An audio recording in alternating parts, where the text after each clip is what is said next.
Hello, it's Rhett Power, and I am here at office hours. Dave is going to join us in just a few minutes. Today is episode 752, if you can believe that.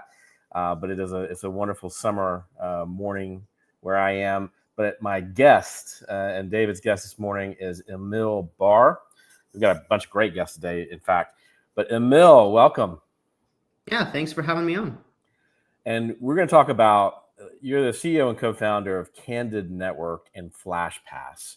Mm-hmm. I want to understand, and I know everybody wants to know what is the Candid Network and FlashPass. Tell us about it, and tell us about what you're trying to accomplish in the world. Yeah, for sure. So Candid here's David. Oh, the man himself. You guys are fast. I don't know how Gigi started this without me when she knew I was on the other show. Goodness gracious. I am so thankful for your patience and the incredible Rhett Power. How's your back, Rhett? I was curious. It's good. It's good. From carrying me for so many weeks. I thought I'm not the lightest guy anymore. So I'm glad your back's doing okay. Anyway, Emil, sorry for interrupting. Go ahead, Rhett. Carry on. We'll get this thing going. All good. You're a busy guy, so appreciate you making active. Busy means unavailable. I'm just late. Understood. I'm going to start using that. But yeah, Rhett, to answer your question, Candid Network was originally a company I started when I was 18 in college called Step Up Social. We started by doing TikTok marketing, and then ultimately we became a holding company and bought about 5 or 6 other agencies, kind of operating under the Candid Network name. So we do a lot of full service social for we run Nike social media, Alo, Banana Republic, lots in fashion and apparel. FlashPass is a software business that I started with the thesis that AI is going to replace anywhere between 25 to 50% of jobs in the next 4 or 5 years. And states' unemployment offices are not prepared to handle that type of capacity. And they're not actually prepared to help people get retrained and find new jobs. So what we did is we basically built a digital unemployment office that helps people get a resume, helps them get reskilled and retrained on different tech skills if they were working in a non-tech industry, and then helps them find their next jobs. But you asked what this means to me, and I actually see both of these businesses as a vehicle to become a billionaire by 30. And the reason I want to do that is I think that humanity is very fragile, and I think that our ecosystem is very fragile. And when we look at what we've done to the world, polar bears and fireflies and elephants are going to be stories you tell your grandchildren, kind of like we talk about dragons and unicorns right now. And I think that that's horrible. And I actually think that we have the technology available to us in our lifetimes to bring a lot of these species, to save them from extinction, but also bring species like dinosaurs back. And I think what's missing is a capital platform to bring them back and sort of someone willing to do it. So that's kind of been my mission, I think, ever since I was 13 or 14 and obsessed with dinosaurs. And, I've kind of sort of seen these interesting entrepreneurial pockets to, make a couple $1 million in college. Hopefully, FlashPass will be a $200 million business here in the next sort of 2 or 3 years. But really, that's kind of, I know many entrepreneurs are passionate about what they do every day. I love these businesses, but really I see them as a vehicle for that end goal, if that makes sense. Emil, I'm on a mission to empower over 1 billion people to be happy. Working with Rhett, for example, on the Napoleon Hill Institute is one of those vehicles which can help to find 1,000 people like you that I'm very confident will empower 1,000 to empower 1,000, creating a collective consciousness. And one of the things that I noticed about you that's different than a lot of young people is you immediately not only explained what you were doing, but you explained for the sake of what? For the sake of FlashPass, for the sake of this, for the sake of that. You have a purpose, a definiteness of purpose, and you allow the commissions to follow you, but you don't limit your own self-image or your own imagination immediately. Right, I'm going to be a billionaire by the time I'm 30. Well, that's the first step of being a billionaire before you're 30, is saying, doing, thinking, feeling, and believing it. And you're one of the few young entrepreneurs that I've met that gets this right off the bat. I'm going to go back to the idea of the loss of jobs. And so many people, like you said, are stuck on 50% of the jobs are going to be gone because of AI. But nobody's talking about the 60 to 80% new jobs that are going to be created because of AI. And I'm old. I'm older than Rhett, believe it or not. And I will tell you in 1992, which believe it or not is 33 years ago, people said the exact same thing about the internet.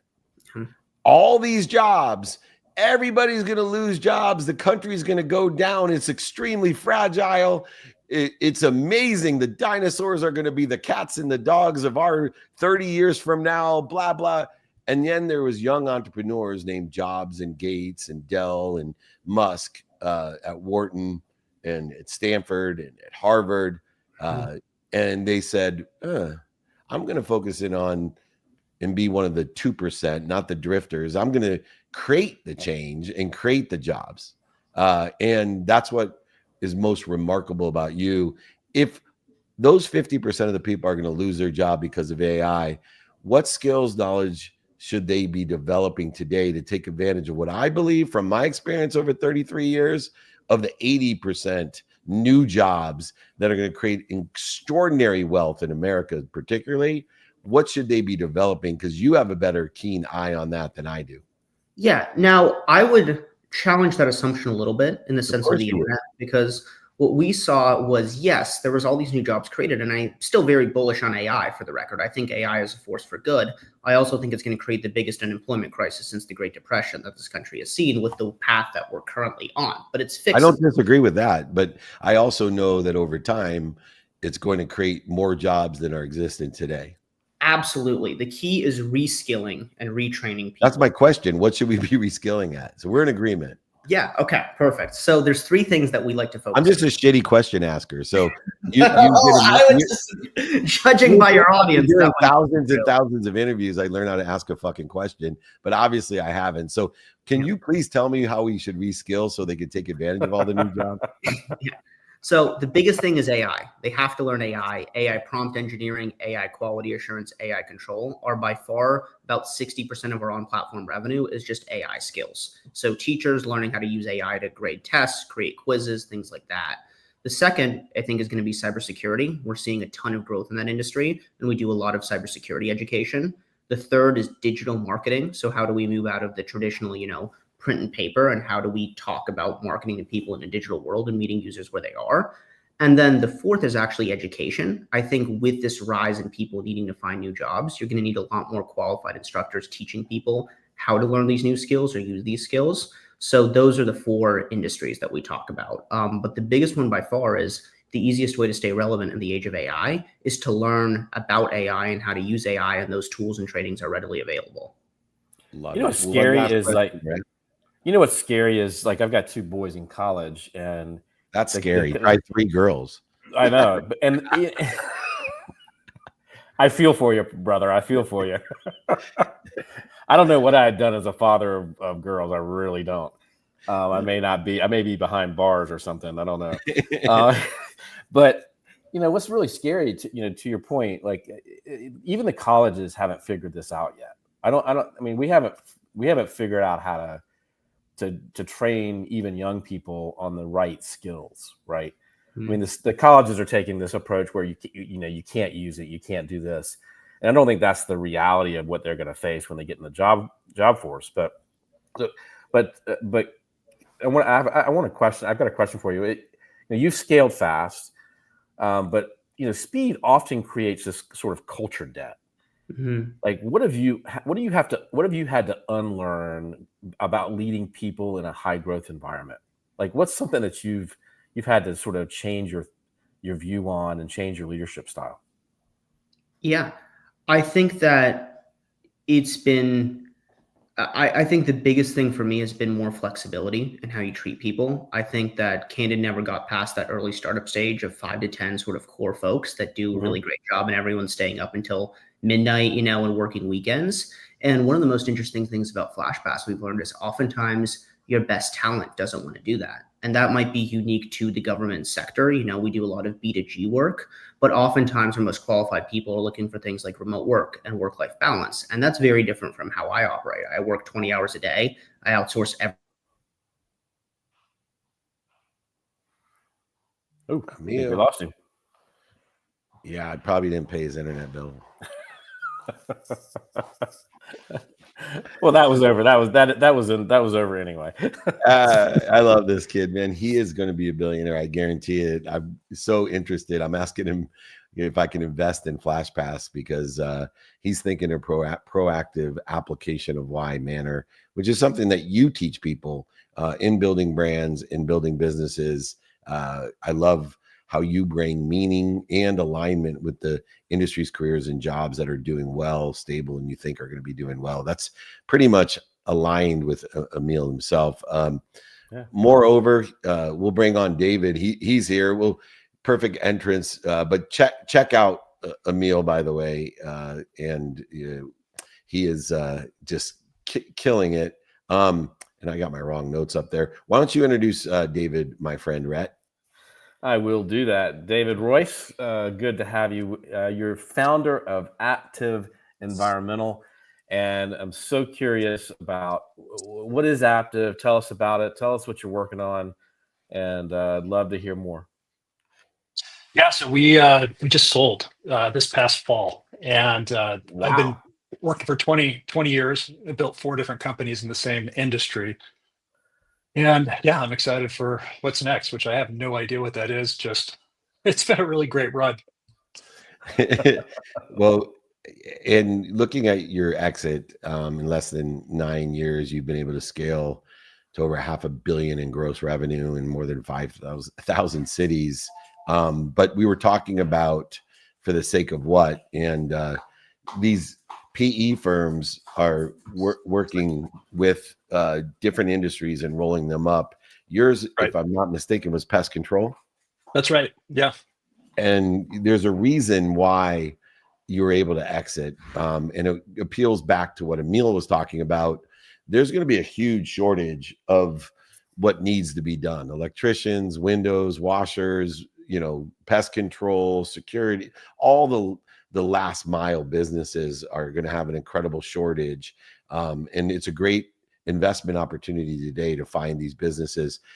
Since you've now exited that business, what do you think the next one, if you're looking for it, or if you're not consulting other people, what would be the next pest control up to have an extraordinary exit like you have? Yes, I think pest control is actually still a good one. I would say that if you're thinking it from a baseball analogy, we're probably in the second, third round or third inning of baseball for the roll-ups and private equity. So, whereas if you look at maybe like HVAC, you might be closer towards the 8th or 9th inning in that. Yeah. I've heard that private equity, about 33% of all M&A transactions are in or by private equity today, and that maybe in 5 years, half of all transactions are, private equity predominantly. Wow. And so it continues to grow. They continue to look for new areas to grow. So I don't know. Typically, when they're looking at models, it's who's got like a really great recurring revenue model, right? Who's got really great profit margins? Who's really durable in terms of customer stickiness, retention? And they're looking for all of those things to say, all right, there's less risk here. It's growing faster as a result. We want to buy this and get into this industry and do a roll up. That's incredible. What is it, for me? When we started looking for a business back in 2004, I didn't see that. We looked at a pest control company in Columbia, South Carolina. Yeah. And one of the things we wanted to do was we wanted to be able to grow something, and we didn't see what you obviously see. We didn't see the potential in having building a $500 million business in that. How did you? I mean, where does that vision that you have? Where did that come from? Like, I'm so curious about how did you see that in that business? Yeah. So, the pest control industry has been around for hundreds of years, right? It's probably one of the oldest industries from the time somebody actually stepped on a bug. And there's different forms of marketing. Most people today, it's all digital marketing, and that's still fairly new if you look at the last 20 years. But that's the majority of where it's gone. But there's also a form of door-to-door marketing, which we call direct to home. And it's a very tough model. We hire college students typically to go out during their summer breaks to go do it. And I was a starving college student back in the day. I had a friend that said, "Hey, I made 25 grand last summer out in Northern California. Do you want to go work with me?" And I was like, "That's like 25 years ago. So it's probably 50 grand in today's money. And I was like, yeah, that sounds like really good money. I'm making minimum wage over at a snowboard shop. I'll go do that. So that's how I originally got into it. And then we took the model and we started to develop it. I had a lot of friends that I wanted to bring out, become a sales manager. I was the top rookie that year. And then started developing the sales training manual for the next company I worked for, started creating sales training videos, started to improve upon that same model. And then when I got out of college, my boss, I went to him to ask for a letter of recommendation to apply to investment banks. And he's like, what the hell are you doing? Don't go work for somebody else. You're so good at this. You're like in the top 1% of 1% in sales. And you've had like 100 people that you've recruited that you're working for and training, managing. You should go start your own business. You're really good at this. So, little by little, we became a 20-year overnight success, working specifically in that model. Wow. And finally, understanding and learning. We both understand venture from the experiential side of it. I actually got hired into Lee Steinberg, the most notable sports agency, because of my venture and technology background, not because I was a great lawyer, still not, or a great sports agent. I became a better one, but I was hired because of venture. And as you mentioned, it's a big part of making a decision today. And I think when Rhett looked at the pest control business, it would have been interesting if he had your type of guidance and vision about this isn't necessarily about pest control. This is about the bigger, and there's a lot of books, Sharon Lecter and other friends of mine are writing books about going into a business with a perspective of how I'm going to exit. Now, I was raised in the venture world of only focusing since 99 on shareholder value. So never talking about exit, never talking about IPO, only telling people my job is to create shareholder value. Now, I know Emil kind of got confused with my question, so I'm going to try to make this clear. Is that still true today?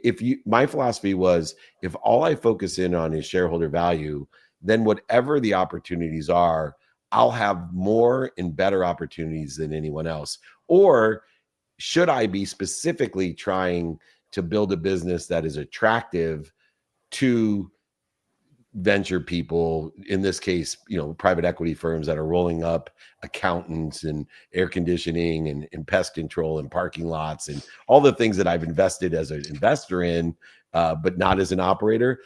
Is my philosophy still valid, or is there a twist to it? I don't know. I guess you could also ask the question, is it too much to ask for both?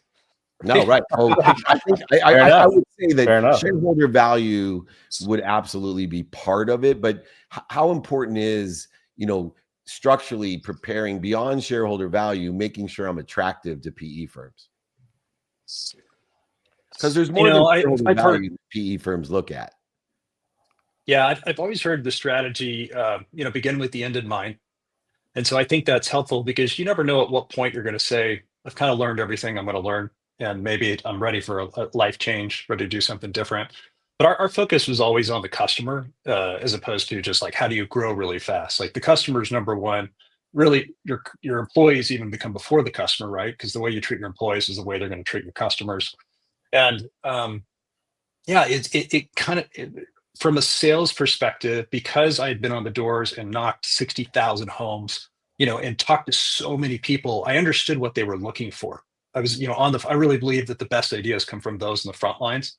And I heard what they were looking for. And so when we started to build out our companies, it was, we wanted a for us, by us mentality. Like, how can the salesperson ultimately acquire the most customers, and switch over customers from other companies? Well, it's by looking at things that the other companies aren't doing, right? You can do all the basics, but that just makes you level with everybody else. What additional value can you provide? And so our service ultimately took about twice as long as a lot of these other services, but our customers were really, really happy. And we ended up becoming more of a premium service as a result. And that was just kind of the strategy. Over time, we kept building and building on that. And then as a premium service, you can actually charge more as a result, and therefore you can have a greater profit margin. And the private equity firms really like that, right? And so in pest control, shooting for at least a 20% profit margin is key. And then, having a really sticky customer base where they're on some sort of a recurring revenue model makes a lot of sense to them as well. That's a very valuable experiential answer that can help a lot of people, a lot of my clients that are looking there. And I want kind of that nuance of where the harmony is between shareholder value and marketing and packaging your company for more options and opportunities.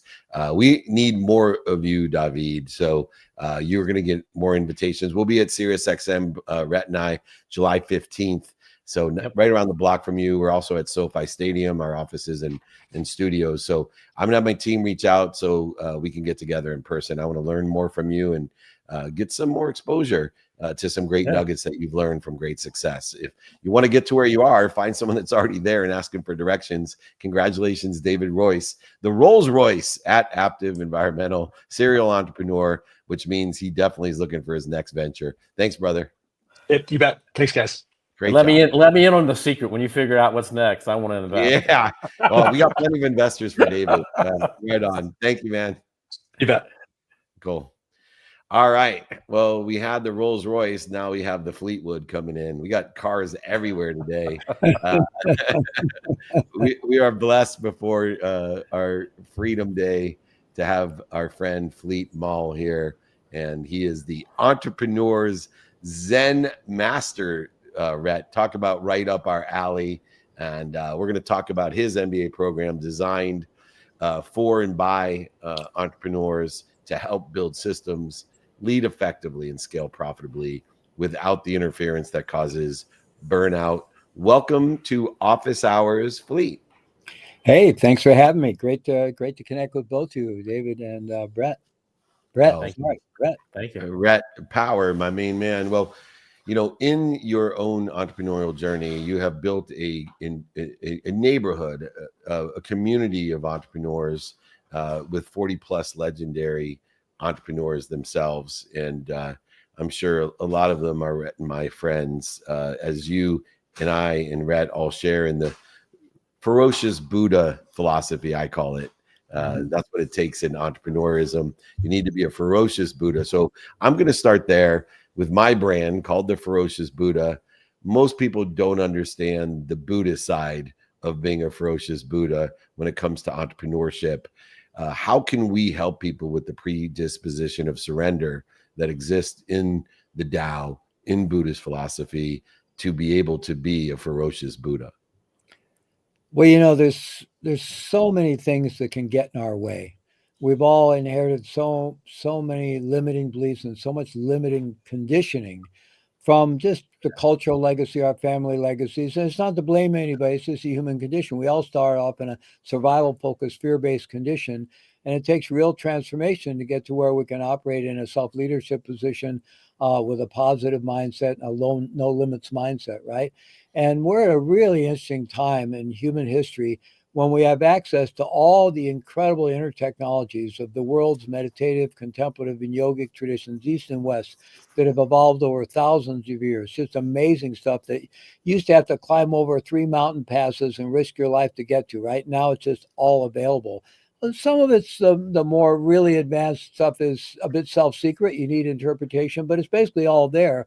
And now we have the integration of that with current neuroscience, positive psychology, positive neuroplasticity, biofield science, even quantum theory and so forth. And so we're living at this incredible time of the intersection of all that. And so how can we get in a self-leadership position in our lives as heart-driven entrepreneurs, heart-driven human beings? You know, our Western culture has driven us in a direction of being completely disembodied. I have a friend that says the body's been relegated to the role of a brain taxi, just something to carry around the supercomputer on our shoulders, right? And so we live out there somewhere in this imagined self. We live out there in the world, busy mind up here. We're disconnected from our body, which disconnects us from the earth, disconnects us from each other. And we have this world of disconnection and all the suffering that creates. So to really become self-leading entrepreneurs, heart-centered entrepreneurs, we got to come back in the body, reconnect with our hearts. But today we have the technologies to do that, and it doesn't. We used to associate spirituality and the kind of transformation I'm talking about with some kind of retreat from the world, some kind of escapism, some kind of transcendence. But we now know today, from really the deep understanding of all these spiritual traditions, as well as the current technology, that we can do that right in the midst of our lives. In fact, that's the ideal place to do it, right in the midst of all of our business challenges, our family challenges, our personal challenges. Right in the midst of that, we can create more spiritual advancement for ourselves than in any other way we could. We're gonna advance more quickly that way than if we go off to a cave in the Himalayas.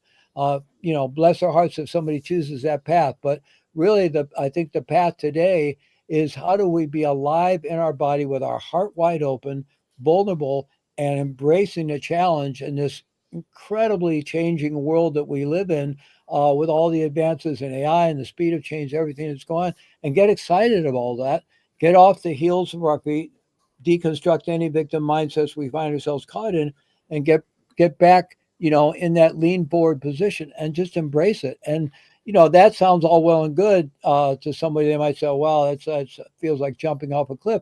But we actually have the skills to do that. And foundation is learning self-regulation. Learn to regulate your own autonomic nervous system. Learn to co-regulate with others. We have simple tools and skills that anybody can learn today that can allow you to really step into the challenge of life and stand there in the fray and embrace it and enjoy it and be thriving with it, because you've developed the skills to be present with your heart open without it being overwhelming. So it's just an incredible time to be alive. And I think I get really excited working with I've been working with everybody for a long time, right? Over 50 years, the whole world of meditation and yogic pursuits and contemplative spirituality and social justice and peace work, and all kinds of human beings all over the place, all wonderful human beings.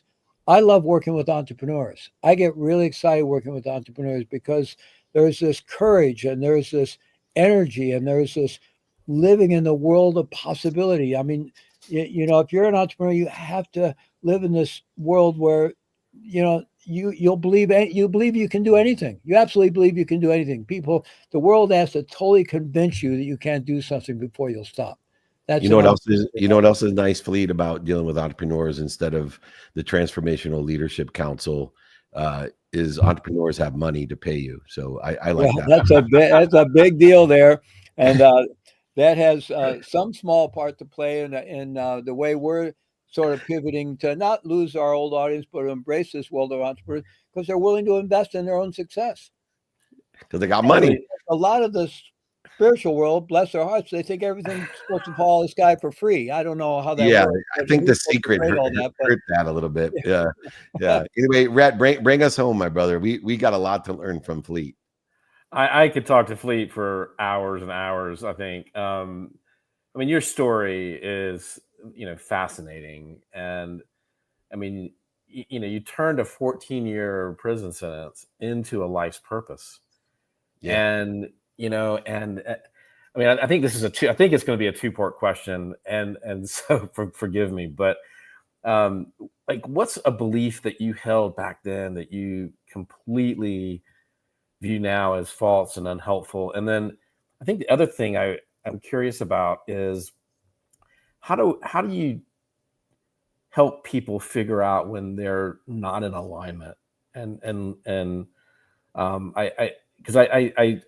I coach a lot, and a lot of the time the problem is just they're out of alignment. And I'm curious, as a coach, you can maybe help me be a better coach by sharing that with us. Yeah, well, it is a two-part question, but I'll try to see where the synergy and the relationship is. I held a lot of beliefs in my past that got in my way. I grew up in the Midwest, family with a family business, small business, and a lot of good things about that. I had business in my bones, but very conservatively run. And they'd been through the Depression and almost lost the business at one point. So very, very conservative. I mean, they kind of painted the whole world of big success in the corporate world and all that. Oh, that's a soulless world. You don't want to get involved in that. Right. That's, so I didn't quite buy that, but the fear still got in my brain, right? Then the counterculture happened. I went full on into the counterculture, anti-capitalist ideas, and all money's evil, capitalism's evil, and all that. Right. Then I became a Buddhist, and I misinterpreted Buddhism to think it's completely patently anti-materialistic. It's anti, attachment and greed. It's not really anti anything, but it's, I misinterpreted that. So it took a long time for me to create permission for myself to embrace my talents to succeed and create and add the value I can bring to life. Right. I was just, and it's been an iteration and of, I've done a lot of amazing things. But if I had to leave the planet today, I'd feel great about what I've accomplished. But I still realize year after year, that I'm still playing small, and even what I've done with my company HeartMind in the last year, I had to let go of a bunch of frameworks of feeling like, a lot of those people in my world, they're all going to think I sold out. They're going to think I went commercial, right? So I really had to work at giving myself permission to succeed. And one of the things was, as I got more opportunities to be around really successful people, I started meeting really successful people who were also deeply spiritual, deeply emotionally intelligent, really wonderful human beings, right? I'm not saying I'm sure there's some greedy, successful people out there, but the people I've had the good fortune of meeting have been amazing human beings. So I've completely deconstructed all those beliefs that used to hold me back. And so today, it's not that I'm driven purely just to have success or purely to make money, but those aren't limited. I'm really driven to create the change in the world that I hope to see in myself and offer to others. And if that can produce success, all the better, because with success, I'll be able to reach more people, right? And that's why I love the for-profit engine. Not that we don't need more conscious capitalism, we do, but still, it's the way to reach more people with more resources than anything else we've ever come up with, right? And so I've had to deconstruct all those beliefs. And around the alignment question, I think it comes back to embodiment. And I mentioned that at the beginning. And I teach an approach to meditation called neurosomatic mindfulness, which is deeply embodied, neuroscience informed, trauma informed. It's all about coming back in the body, because when we're present in the body, we know whether we're in alignment or not. Yeah. The body doesn't lie, right? And when we're lying to ourselves and we're out of alignment, we're out here, we're over there, we're back, we're somewhere else. If I'm in my body with my heart open, I know whether I'm in alignment or not. It's absolutely clear. This body has so much intelligence and so much wisdom baked into it, and it'll all we got to do is ask it.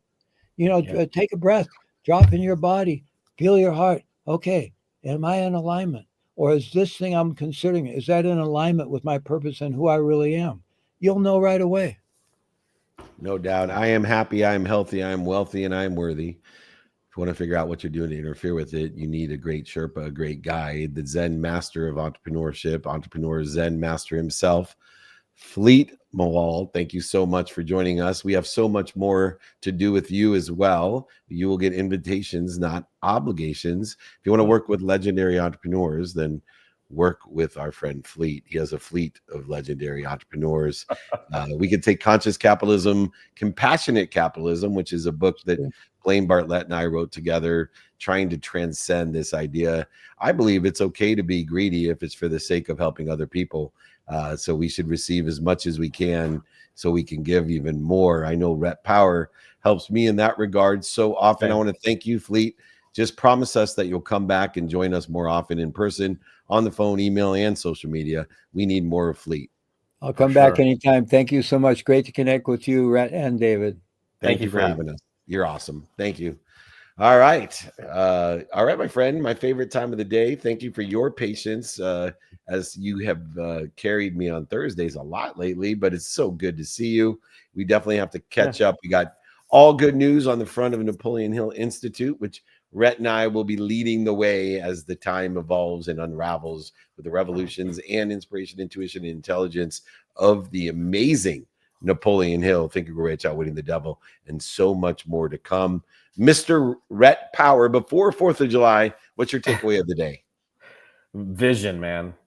Every single one of these guests has this incredible vision for the future, an incredible focus on what they want to do and how they want to impact the world. And that is so good to see. I just love people being around people who have that drive and that vision for what tomorrow can actually be. I love that. And I am tied into that vision by saying, I love all three, because my takeaway is, what are we doing to interfere with it? These people put on no limitations, but even our young friend, Emil Barr, we'll talk about the evolution of him understanding how he was limiting himself from his dorm room to the boardroom of being able to build a vision that he has. And part of that vision is, what am I doing to interfere with my vision? Because if I can't see it, I can't be it. And I am already, what am I doing to interfere with it? That's my takeaway of the day. May everybody experience a blessing of gratitude on Thankful Thursday for tomorrow, which will recognize and acknowledge the greatest country ever created. And hopefully we'll sustain that through a vision of freedom to do what you want, when you want, with who you want, by not limiting our potential. Remember, if we can learn, as our forefathers have, to appreciate our differences, not look for equity. We're not equals. We are all different, who should appreciate those differences so we have equal opportunity. That's what equity is meant in the United States to me. Maybe you align, maybe you don't. If you don't, let me know why. David@dmeltzer.com. Rhett Power, you are a blessing in my life. I cannot wait to see you. Same, man. See you next week. Enjoy your boys. Enjoy your holiday. Take care. Take care. Awesome. All right, everyone, real quick, because my wife's banging me to get down to the beach in San Diego. I'm going to be doing a meetup holding court interviews 1:30 today at Paradise Point in San Diego on Mission Bay.